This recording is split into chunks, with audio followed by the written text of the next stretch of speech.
Welcome to Advance the Dream, our weekly community chat, where we celebrate legacy makers and family heroes who are actively advancing the dream in the spirit of Dr. Martin Luther King Jr.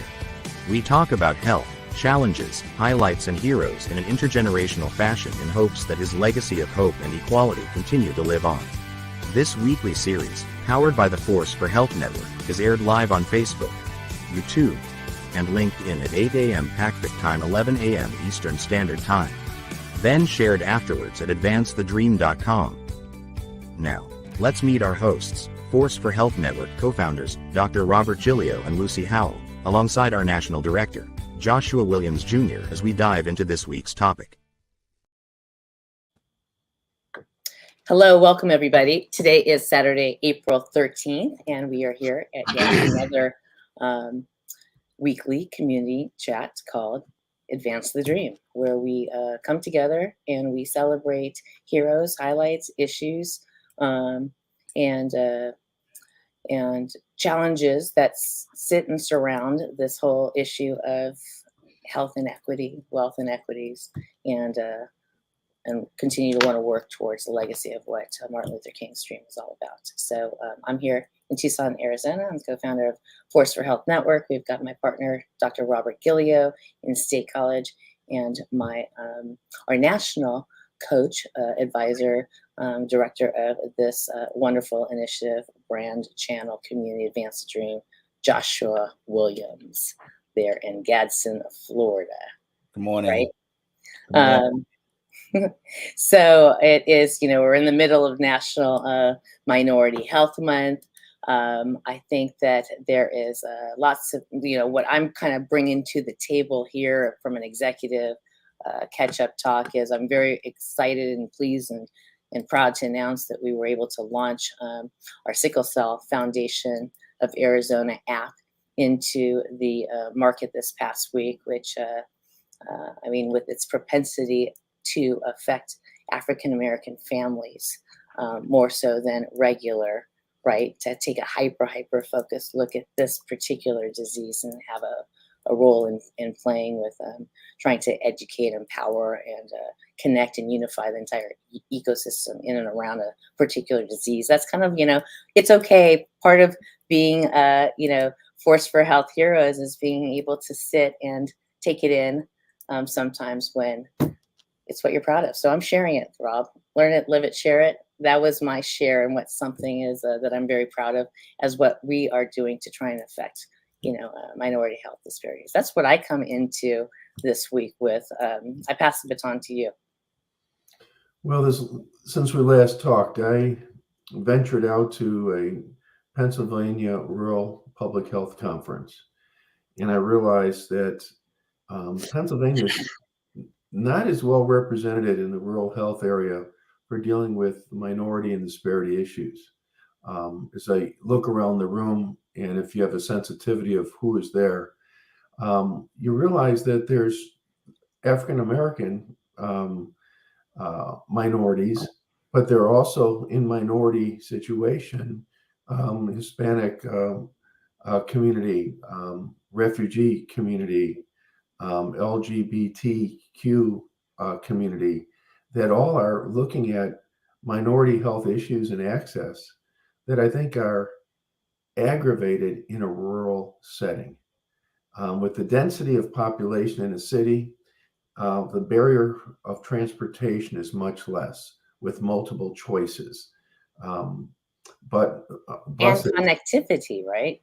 Oh, connectivity is that was the next point I was going to make, is that ability to aggregate, congregate, socialize, get the help you need.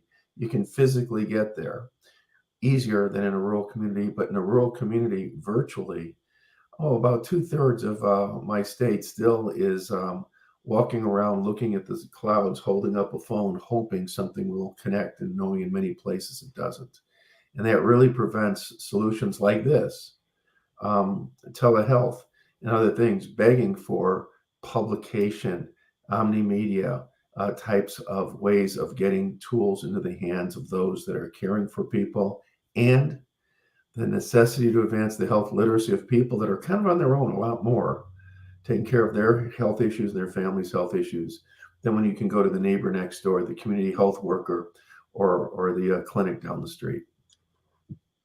Yeah, I think that's an excellent point, because the lines really do blur when it comes to our overall mission here. It really is to help address the issues at play, whether it's from an individual decisioning or whether it's environmental, or a combination of both. And whether you're in Africa, rural Pennsylvania, upstate, Panhandle, Florida, All you have or to do, Yuma, Arizona, connectivity and access, transportation, and then the health of the rural hospital system in and of itself. it's All it's kind an of issue that. for even for us. If you go back and look at the recordings we've made previously, and I'd encourage people, there's a dozen of them or so now, and look how Mr. Josh looks in some of his videos. Look at how I look in some of mine, and it's been trying to find the best solution to get internet, Wi-Fi, or connectivity at the location where we're broadcasting from. Sometimes requiring driving to work or to school, or sitting literally in the car with a fake background because the McDonald's or whatever had a better connectivity than the office I'm renting. So those kinds of things happen. And imagine a family of 3 with computers whose schools are all just assuming that work can be done online on their own devices. Anyways, those are all excellent points. Let's kind of keep going to Josh. What's your opening executive thoughts this week? Well, Doc just hit it on the nail. I'm coming from an area that is, of course, suffering with extending its technology across the country. While being a student of technology and also studying at some of the most prestigious technology places, I still have a challenge with trying to do a simple request of accessing the internet because of the locale. And that is something that's being faced tremendously in this area. It has so many systemic problems that stem from that, from the standpoint of not having the accurate access to technology. You then have to actually look at the standpoint of what does that cause our people not to want to actually entertain technology, is because of that lack of access. So it's a systemic problem that's actually just continuing to exacerbate around the country as it relates, especially in these low-written areas where internet is not. You wouldn't believe that some people here are still using dial-up modems. Yeah. And in this day and time, you just think that, hey, that you got to be really in a third world country in order to be doing it. No, we're right here in the USA. And we're just trying to see if we can continue to enhance that, so that people won't feel threatened by technology and threatened by telehealth communication. They would embrace it, and they will understand the importance of why it matters so much to actually have this information and to learn this information. You remind me of a workshop that we did right there in your backyard, and it got the support of the city and the county and the mayor, to do this workshop for seniors. And you had some of your You Do Matter teens come in, right? And you took them through, one of our courses that we co-developed together, because there was such a gap. Not only does now you have to have access, right, to even have telehealth, you have to be able to know how to connect. This whole concept of why it's important for our seniors to be digitally connected, because I think there's a generational band, there's a geographical band, and then there is a cultural band all at play here, in terms of this connectivity. And so if we can just work together, that's why I love this whole concept. Today is all about family, right? Let's embrace and celebrate, grab our family, and really ask ourselves, what are we doing, to prepare and advance the dream within my family, and if it applies to you, great. If it doesn't, maybe think about how it could, right? Yes. As you look externally, we are a me, we, us type of initiative, right? More culturally empathetic. So that's how I see us kind of navigating some of this. I'm going to keep my eye out on the backstage so that when our next guest comes in, and we'll go ahead and kind of transition over there and actually stay on time this week. But Rob. I'm sorry, if you don't mind, I just want to follow up a Mhm. little bit on what Josh was just saying with the smartphone. The ability to do have a teenager or young adult who's kind of grown up with one of these things in their hands become a digital health navigator um, is a course I'm working on right now, and I'm having a lot of fun putting together um, a much more advanced set of materials than has what been previously in our Force for Health Network Academy.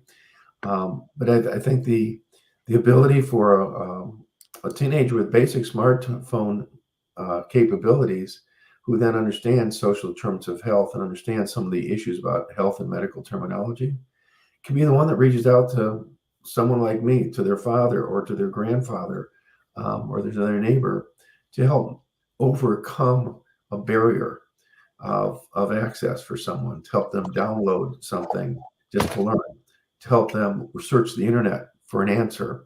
Shouldn't I get a colonoscopy, or what doctor can I call for access, or to actually facilitate a telehealth visit, or facilitate a home visit and a home inspection to make sure the gadgets all work.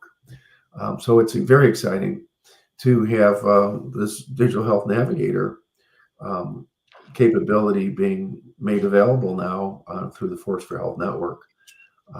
We've had Well, and I some think that what I also love about the cadence of this community chat, as we kind of continue to put issues and voices on a regular basis out there, is there was clearly from the several meetings and experiences that we had this week, clearly in all parts of this country. Okay, we all started talking with leaders from the Dominican Republic, and several countries across Africa and the Philippines. I mean, so this interesting gap of healthcare support. The baby boomers are just now hitting, right, the market, that are going to need this like enhanced need of care. And all the folks that we're talking to is that they're scared. Like, this is what keeps us up. Last week, right, with Harry Rogers, uh, Howard, Howard Rogers, yes. Howard, silly me, with the New Orleans Council on Aging, right? I asked him that question, what keeps you up at night? He's like, we need workers. We don't have enough people to help take care of, some of the people. So there's that other pressure to want to connect our seniors, at least, so that they can, Josh, I mean, this stemmed, that smartphone, this all stemmed, right? We're going to have your son on shortly, but let's talk about your dad, right? When he fell. Oh yeah. And your core problem at that point, your pain was just like, I wish he knew that ... right? Mhm. If he just held, it could have been a 9/11 call. I have in our family, my mother-in-law, she had fallen, she was living by herself, Mhm. and it was a couple Hey, days. it's a excellent tool. Lucy, like I said, I was fortunate enough where he had his, so he was able to dial out and actually tell me that he had fallen and couldn't get up. But it's so many people that don't, and they haven't had the experience of learning how that phone could be utilized and how it could actually potentially save their life. Yeah, and we saw that also with, the 80-year-olds, right, that took the ride with you through your Technology and Me series, which was awesome. I love that, that we were able to revive that program, originally, that you guys had done like 10 years ago. And Computer systems and oh yeah. human systems, and comparing the two. And Uh, believe it or not, Lucy and Doc, you would be surprised at how they navigate to that potential understanding and learning. They want to know how the heart works. They wanted to know CPR. They wanted to know, in a lot of situations where people have children and grandchildren who may be suffering with drug abuse. They want to know how to actually, if a person stopped breathing, how to actually be able to bring them back. Their engagement was so cute, and part of the structure, of course, that we use is the learn it, live it, share it, right? So every session they had a chance to learn something, and then they had a chance to live it, actively, tangibly whatever it was, whether it was download an app or, watch this video or complete this crossword or something. And then they had to share it. And that was one of like the joyful parts. We should go back and edit out all of the little presentations that they did, right? Yeah. And I think it really would be good to do that. And I think what you're saying then, Josh, is important, because we also have that capability then to say, all right, now that you have access, it's kind of like, now if you have your library card, go find a book on what you're interested in. And so they've got, once they're able to navigate, once you're able to access and then navigate a little bit, within our resources, we're trying to put all of human anatomy in up to 20 languages, if someone needs it that way, about how the heart works, or street smarts about how to use that naloxone. You think it's a problem for teenagers, it's a problem for seniors, especially with chronic pain issues or post-op. There's a lot of that medicine around. The one I'm interested in and that I'm having just some fun with, I don't know how well you can see this picture, but if you can make that out, you see the excitement of that child's face? If you look closely, there's the grandfather on the other end of the FaceTime at the bottom with an equally exciting face. And we talk about a whole mental health set of issues, a set of loneliness issues in people, especially during and after COVID, but especially as you age more, if you're more in a rural setting, especially, or if your kids have moved to places like Bogota, Colombia, or Peoria, Illinois, and you live in State College, you've got an issue. And so it's magic to have the child at age 3. They literally push FaceTime. They push on a picture of grandma, and they have a nice conversation. And it's beneficial both ways. It's a simple piece of technology, but just for telecommunication, voice, and or with the magic of, if you have internet, the magic of video pictures becomes a really nice, really nice tool that has certainly made a difference in my life. Well, it plays directly into another issue that's affecting, everybody, but particularly the senior space and the disconnected, is the whole, connectivity. And when I say connectivity, I don't mean like access to broadband. I mean connectedness, community isolation, loneliness. The Surgeon General has put out a couple reports recently on that being at epidemic levels. So again, the importance to just connect. And just like you said, my dad, 78, just went up and went fishing for the day, drove 3.5 hours up, caught 4 fish, drove 4 hours back, and was back in time for dinner. And I'm glad that he can still do that. But for his mental health, that's what he wanted to do. And I said, it would be interesting to see what the effects of fishing are, because, even in and around the South, right, fishing is just one of those activities that is can be very mentally healing. And it's something that can be done by themselves. And perhaps I think I don't know, I just kind of see, right, I see Grandpa out there with the sun, and it's just agree with you. I can agree with your daddy. It is a relaxing time, and I've seen my grandmother and grandfather go out. They'll spend all day out there sitting on a bucket fishing and won't catch anything, but they just content. Yeah, exactly. Let me be clear about that sport. I live in the county where Jimmy Carter, the president of the United States, would fly up here to go trout fishing. All right. But Josh, what you're saying is one of the things my father taught me. It's about fishing. It's not called catching. It's called fishing. So the activity of fishing is relaxing and communicating with someone you care about. It's almost like going to a baseball game when you were a Cubs fan when I was a kid. There was nothing to see, but you were with your family all day. All right. So it's fishing and catching. But the number one rule for fishing, if you care about a fish dinner, maybe your father already knows this, Lucy, is know what time the fish store closes and make sure you stop there on your way home and buy some fish. He would never stoop so low, but I would. Yeah, it's just interesting as we tie these kind of intergenerational, but also like just humanistic. It's not really a black thing or a white thing. It's like putting our arms around our families, and are our parents needing our support, and are we in a position to be able to support them, and kind of vice versa.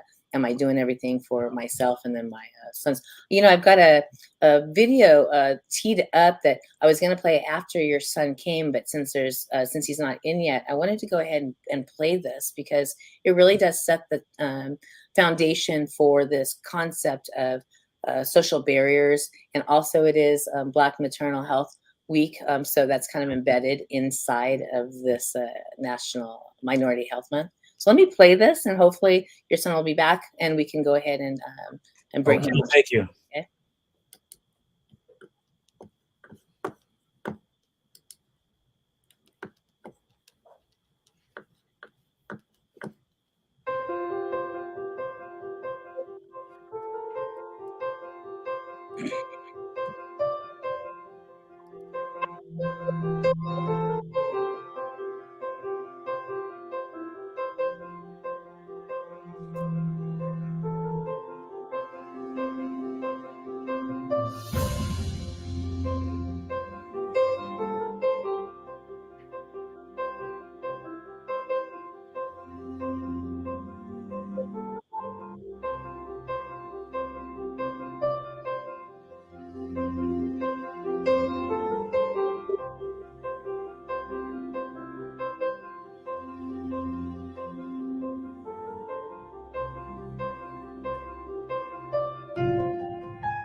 So once again, teed up the wrong video, but that's okay. I let it play. I let it play because it still did go ahead and address the social determinants of health. So we're going to go ahead and watch what I wanted to watch next week. But again, just kind of an example of it's not all just personal choice and discipline, right? When it comes to everybody being able to maximize the health of what it is and their situation right there. We just need to be more empathetic and aware of the issues at play there so we can work together. Now, I see your son in the backstage, but Joshua, as soon as I see your camera on and your mic on, then we will go ahead and move into our next segment of family reflections. But any comments? Oh, there you go. There we go. Let's go. And then, and we lost Josh. So we'll go ahead and wait. Josh Williams is, like I said, fit family force and hugging and making sure that you're taking care of your own family up, around, and down is so core and key. at the Force for Health. And so anytime that we can celebrate family, we want to do so. So Josh has been very involved with the development of Advance the Dream, and also on our senior force because of all of the issues that come to play with his dad. Now his son is, starting to make strides and make his place in the media space. And he's like, I want to bring my son on and let's talk about, all of these important, cool updates and why mentorship and access matters. Hey, let's bring him on. We'll introduce him backwards. Josh Senior's got to join us. Come on. I want to meet Josh Junior. I've been watching him on camera for years. Okay, so without further ado, we're bringing on Joshua Williams III. How you doing, Joshua? I'm doing good. How y'all doing today? We're doing great. So as we wait to get your dad back on board, he brought up this picture earlier, and I just love it because, my kids are up and out of the house, and I know Rob's are too. So it's just amazing how quickly our family year time of 18 years goes. And so tell us about yourself. How old are you? And we got Papa coming back in. Yeah. So let's go ahead and bring him back in. But that's Josh, that's that internet stability that we were talking about earlier. It just happened to give out on me. Yeah, no worries. We went ahead and did kind of a mini introduction, but why don't you do your introduction as to why you wanted to bring your son on for family reflections this week? Basically, twofold, because through all of this process, Josh has had an opportunity to be exposed to the entertainment community through some recent movies and broadcasts that he has done television wise, and just being a recent high school graduate and now beginning into the adulthood of being a man, is now for him to share and give back his experiences so that it'll help someone else to propel themselves. And I'm hopeful that some of his colleagues, his friends, could actually hear about some of the things that he actually went through and how to adjust to those things if they're interested in some of the things in which he's doing. He also has a new television series that's coming out in the next 2 weeks. He'll be headed to LA to do a red carpet event with them in a couple of weeks, but the show is coming out on the 25th, and I'm quite sure he'll say some things about it. And another reason that I wanted to bring him from the standpoint of being able to actually share as being a young artist as it relates in this atmosphere. He is one of the ones being considered for a nomination for an Academy off this movie. So it's important that people understand what this is, what it's about, how it impacts families, and I want him to share from the standpoint of how it has affected him as it relates to how he has dealt with these situations, and being able to share that information with other people as they begin to see and deal with similar situations. But this is my lion, my son, my only son, Joshua Williams III, better known as Joshua J. Williams. And thank you for that, Josh. And the media, arts, and entertainment industry is just a huge, huge, huge industry with so many different levels of STEAM-based type of careers and opportunities to get into it. So we're excited to see you here, Joshua. Welcome to Advance the Dream. And so tell us, to remind everybody, how old are you? Where are you living? What's going on with your life right now? It's nice to see y'all too. But I'm good. I'm 22 years old right now. My birthday just passed. It was in March. I'm 22. I'm an actor. I'm a director. Also entrepreneur. I have my own production company as well. And I'm really still a kid. You know what I'm saying? But it's a new journey for me, and it's like adulthood stage. You know what I'm saying? I'm just trying to get my feet wet, trying to learn more things, trying to just become a better person as well. So that's where I'm at right now. I'm just living, and this pop as well. Yeah, sit down. Hey, your dad. From time to time, I've known your dad for about I don't know 20 years or so, and he's been bragging about you on and off your whole life. I met you once, long before you remember me, but your dad alluded to some challenges that you faced and you overcame, or some barriers that you've mounted or whatever to get to where you are. Kind of give some lessons learned that you'd be saying back to your younger teenage self, encountering certain problems that maybe led you down a path to the successes you're having. What wisdoms can you share from your experience, sir? I think a lesson that I could share is just being able to know that not everything is promised. You just gotta always just have your head on straight and really just think forward and not backwards. I think that was a really big thing for me. I always wanted to say to myself, "Oh, what if I could have did this for this specific thing, or something like that." Like I think just thinking forward is always key. Thinking backwards is not getting you nowhere. You know what I'm saying? So I think that was really like a real main vocal point for me in what I do in my profession.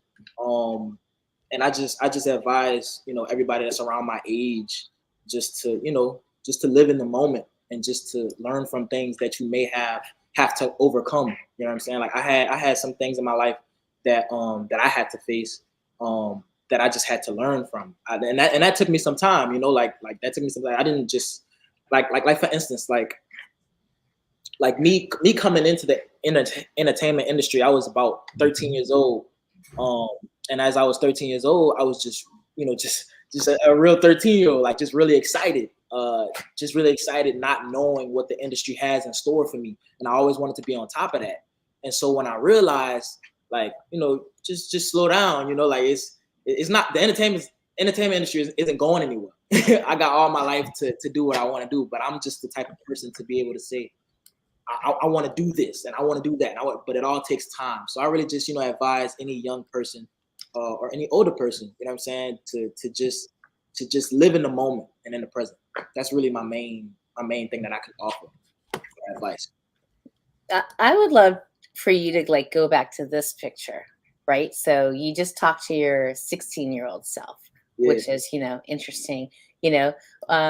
What do you recall about the times with your dad with You Do Matter? Early mornings, early mornings. Just being in those meetings and really meeting new people and meeting like just leaders and being able to be in conversations and talking about leadership and everything like that. Like it's just real important things. Stop pop. Real important things that I recall. But I mean, fun times with my dad. My dad is a really helpful person. He loves being able to shed light on those who need light to be shed on. And I think his main mission is to be able to help the youth. And I think that's always been a part of his mission. With his foundation, You Do Matter, I feel it's really important because I think the kind of relationship he has with the youth in New Orleans specifically is a really important one. People can be able to lead off in different directions that they don't need to be in, and I think he's changed a lot of lives as far as young Black men in this system that we live in. And with that being said, like it's been nothing but love with my dad. So he's doing his thing, I'm doing my thing. You see where I'm at now just by listening to him. But yeah, that's how it works. Sometimes don't say it's always like this. No. What I wanted to do maybe is just for a lot of I'd love to just play the teaser, right, of the upcoming Amazon Prime deal that you're in, and then we can kind of come back after that and we can talk about like what your role was, what your experience was, and things like that. Okay. Yeah, for sure. Yeah. I'm gonna go ahead and pull that up.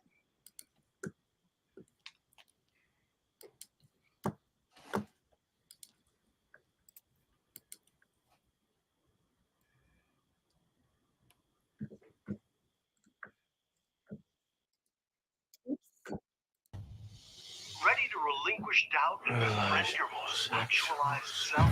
Are you ready?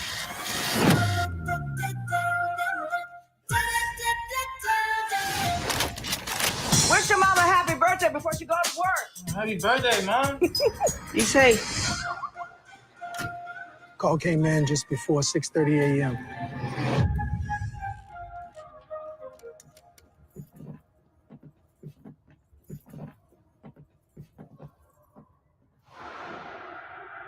Detective? You're gonna want to see this.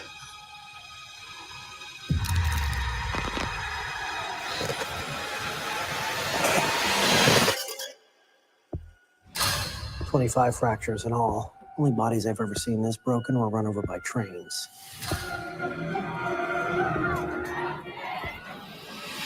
He's killed before. You don't start out this proficient at it. I think he knew his victims. Feels personal. This guy's left no eyewitnesses. Who could not be noticed? The last thing we need right now is a serial Well, killer. that's what we got, sir. Are you scared? Shabby. Do you not understand what went on in here? No human is capable of that kind of evil.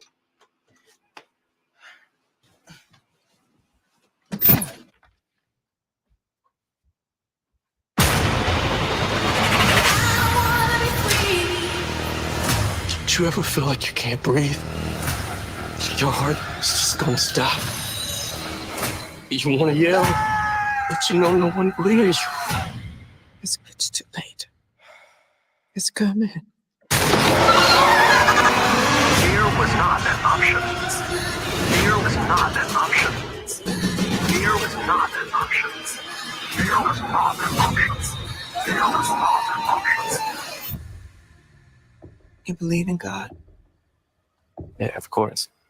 even with everything you've seen. No, I believe in the devil too.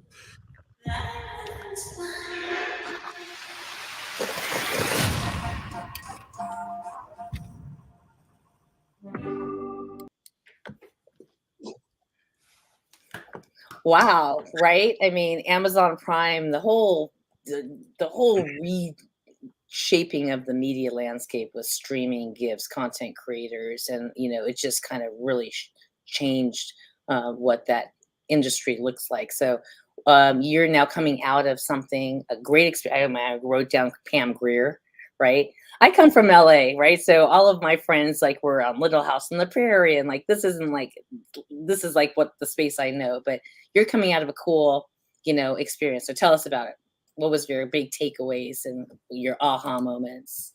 I think well let me just say like just give a little rundown of what the show is about real quick. Yeah. It follows a female detective, homicide detective in the LAPD force, and she comes across this gruesome case that she has to solve. And as she gains closer to the truth, something ominous and sinister grips her and her family.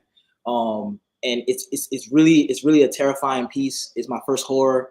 And I was just excited to do it. We shot it in Atlanta, but it's set in Los Angeles.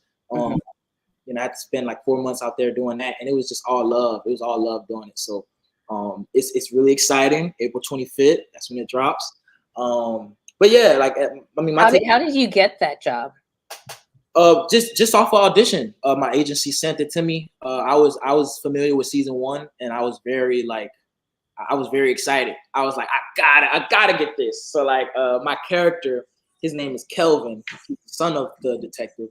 And Kelvin is just a sweet, innocent kid who's just been, dealt a bad hand. He's just going through what every teenager goes through, anxiety, stress. He's dealing with his parents' recent divorce. He's also dealing with OCD without even knowing it. So a lot of things I had to tackle for it. It's a character with a lot of layers. So I was really happy about that, because I get to take on something that makes me go harder. Really just giving my all towards the character. So that's Kelvin. But I mean, I got the role, did the audition, got the call back. Sat down with the director and the creator and some producers.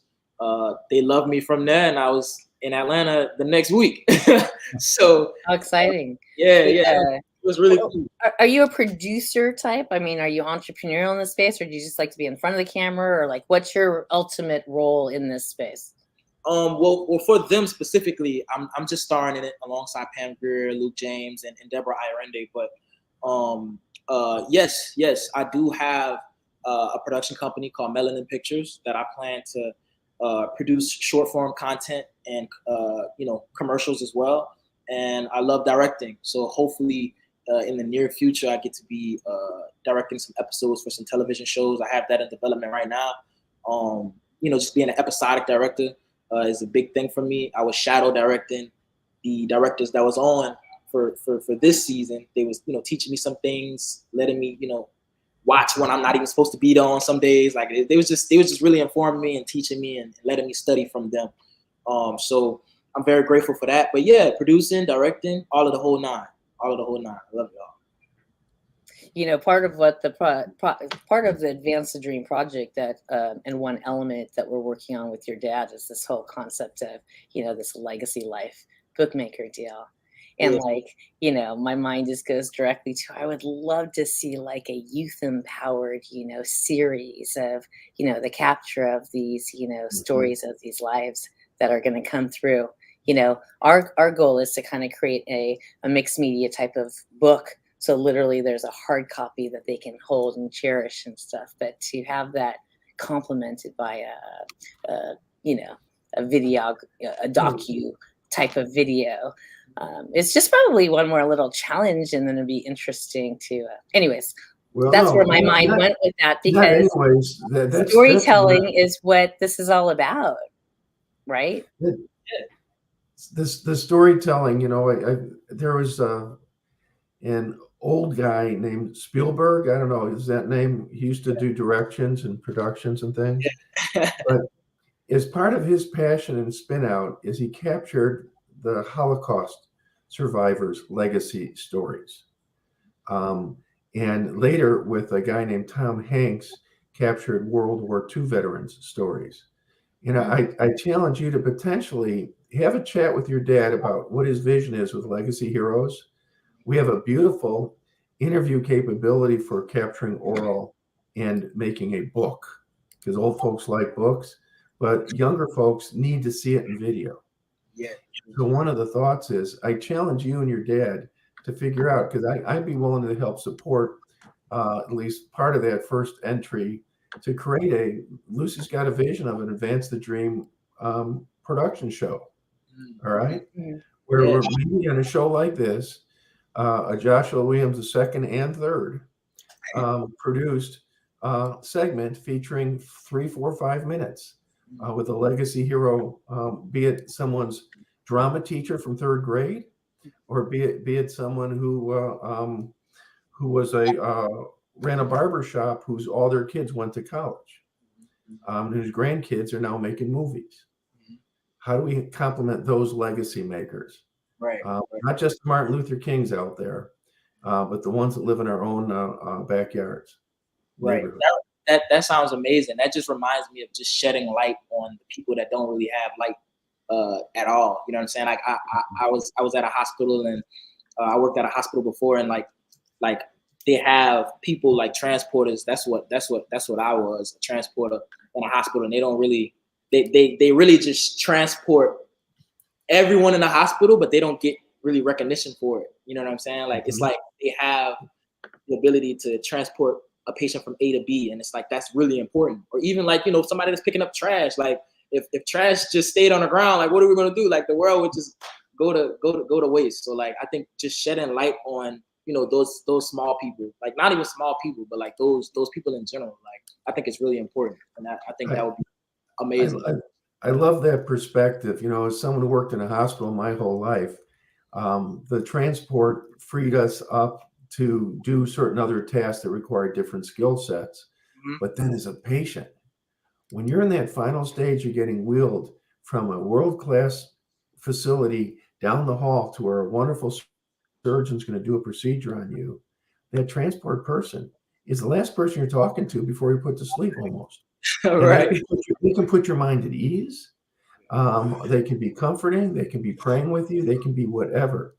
A very important role. So I think your idea about shedding light on the roles of people that maybe don't hit the big screen and maybe don't even get the recognition in their own institutions where they work is brilliant. I love that. Yep. That's what I was thinking. It is the core mission of the legacy book, whether it's part of the Advance the Dream series or it says, I learned more about my mom prepping for her eulogy than I did my whole time that I knew her. And I just thought that was the saddest thing. And so we as a society do that at funerals. We need to celebrate life and the goodness of, and the transfer of history. I mean, that's really within the Advance the Dream, that's a hyper focus, is this transfer of knowledge, right, to the younger generation by telling their stories. We're coming into the last 10 minutes of the show, and we've kept you longer, but we ask you to stay if you can, because I pass the baton. We always like to end with this kind of conversation of like, what does advance the dream mean to you? And when you look at our tag, protect the gift, how do you react to both of those? How are you kind of living towards either? Do you care? What's your kind of like feedback to advance the dream and protecting the gift?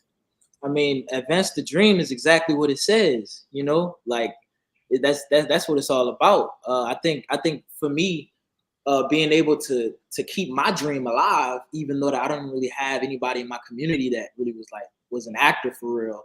It was kind of far fetched for me in that time, but I just wanted that to be a part of my philosophy in the future, So like, I've always kept my dream, and my dad was one to say like, you can do anything you put your mind to it. So like, I think it is what it says, It's very impactful, and it's very like important for people in my community to be able to be like, okay, I want, if I have this dream, I want to be able to keep it and fulfill it, So it is what it says. Do you feel like you are living it? Not yet, which is crazy. Not yet, but I mean, I'm getting there. I'm starting to feel it. Amazon, they just recently told me that the show is going to be played in 240 countries. And I was like, whoa, like, so the whole world gonna see it, right? So I'm like, okay, cool. But yeah, I'm starting to feel it. Once I do my press next week, I have like 38 interviews to do in one day. I'm starting to feel it. It's coming. I challenge you to not necessarily put the value on, the eyeballs for you to decide if you're advancing the dream or not. I mean, from my perspective and just talking to you, you're a very, for a 22-year-old, I have a 21-year-old and a 28-year-old. So I come to this with perspective, you've got a great head on your shoulders, you know what you're doing. You've been committed towards your trait and your art. You've been persistent and patient. Your doors are starting to open.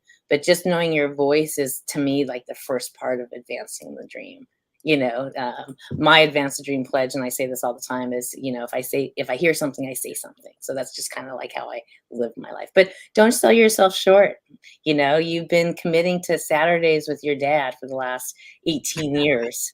Even that is a foundation of like building, the man that you do matter wanted you to be, right? Anyways, as we kind of close out, Rob, final thoughts or questions for Joshua? Oh, what a privilege to talk to you. I think you'll do great on your 38 interviews. Just be yourself and be yourself rather than to your producer's script. I think because you come through with such a natural honesty and enthusiasm. I challenge you though, as you look at protecting the gift. I'm thinking, as I listen to you and such, I've been looking through pictures of grandparents and parents and things as certain things are happening in my life. And I realize I have zero recording, no recollection whatsoever of the voice, let alone a moving picture of even my grandparents. And the opportunity you have with your skill set and the kind of platform your father can connect you with really could create a legacy so that the people in your life and the people in the lives, the gifts, we're protecting the gifts of the heritage of our families and our health. you really have the skill set. I really challenge you to show me what you would do with your grandfather with an interview. Just don't even show it to me. Just do it. Just do it. Just believe, like you say on your shirt. Yeah, I love it. Be in the moment. Stay in the moment with your family, even as you get to very high places, probably with great income and access to wonderful things. Be present with that wonderful family of yours. You're blessed. You really are. Thank you so much. Yeah, I cherish those moments all the time. So I will. Thank you. All right. Josh. Oh yeah. Also, yeah. One thing I wanted to say, Lucy, was the fact that that picture that you had up there, was actually our first time. We was at the groundbreaking of the Memorial Foundation in DC. Oh wow. We had our little, what we called a youth conference that weekend. And we had on our You Do Matter tags. We were in the hotel. We were all dressed in gold ties. We had about 50 some kids up there in DC at that time. That was the one that Dr. Marquis Phillips joined with us and attended. So it brings back, when I started off, I was always teaching Josh and his sisters about computers and stuff of that nature because that was my background. But not once did I actually get upset with them if that wasn't the route that they wanted to go in. So that's very important too, because nowadays, we sometimes, you're gonna be a football player, you're gonna be a baseball player, you're gonna be a next Michael Jordan. No, I told them always that you can be whatever you want to be, but you got to be somebody. And that was the key. That was a reason why they had to get up on Saturday morning, even if they didn't want to do technology, they had to do something. So it's all about continuing to enhance their ability to want to learn and to seek information. If you want to be an actor, okay, he started when he was 8 years old. That was the earliest the agency would take him, at 8. So And out of New Orleans. Yeah. Yes. Yeah, exactly. I mean, it's if you're not in LA or New York, it's a different beast. Yeah, right. Yeah, that was in New Orleans, yes. And so as soon as he hit 8, he hit the ground rolling. That when he started entertaining in front of people, and he developed that courage to not be shamefaced and stuff of that nature. And he's been pushing it ever since then. There it is. So parents, hey, just get behind your kid, support him, like me and his mom did, trying to make sure that not only him but his sisters actually had the opportunity to enjoy and enhance a part of life that wouldn't necessarily be available to them. So just support your kids, and hey, just continue to edge them to be the best that they can be, and that's all we could ask. I'm the reason why I left this image up so long, because I'm just like taking it all in, because you can almost just feel like this energy transfer. Like I didn't know that was when you guys were together as father and son at what is in the background, right? The memorial.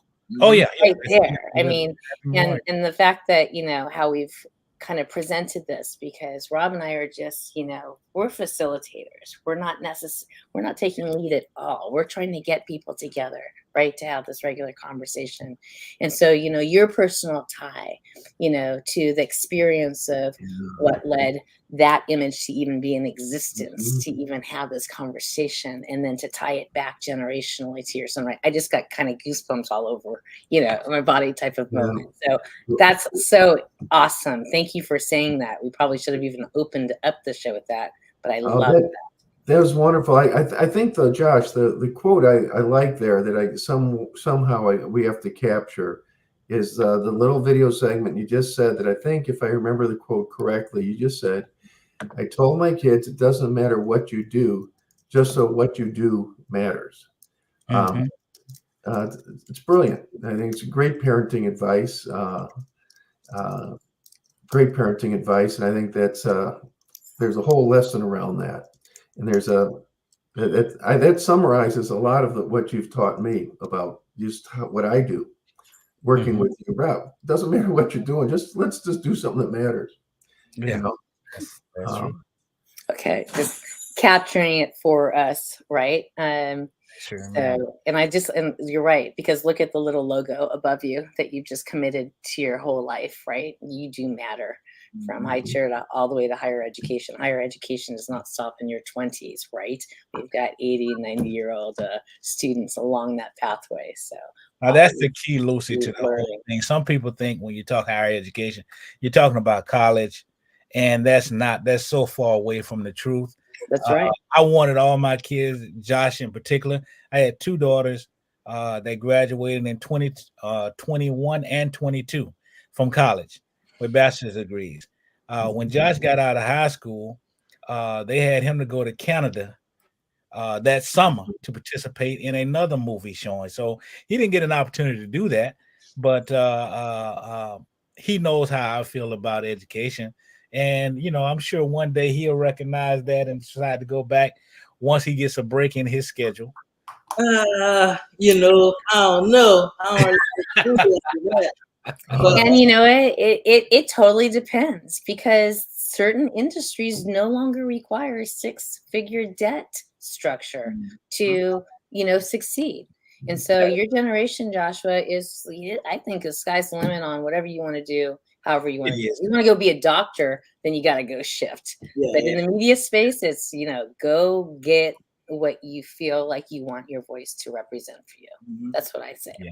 Right. That's true. That is true. It's a matter of timing too. Speaking of doctors, my mother didn't finish her college degree till after all three of her kids had theirs. She worked and motivated and helped pay for us to get our education before she could take the time to get her official degree. So it doesn't matter when in life you learn or what you learn. I think, but lifelong learning becomes very important, as Lucy was just saying. It's why I do these shows with you guys. I'm staying young. Learn it, live it, share it every day, right? Okay, well, wonderful. So I think that's a wrap. That was a great show. It's so beautiful to look back at all of the types of guest speakers that we've brought in, from, you know, executive reflections, youth reflections, senior reflections, collegiate reflections, and now, you know, this family reflections. I love this kind of intergenerational tie.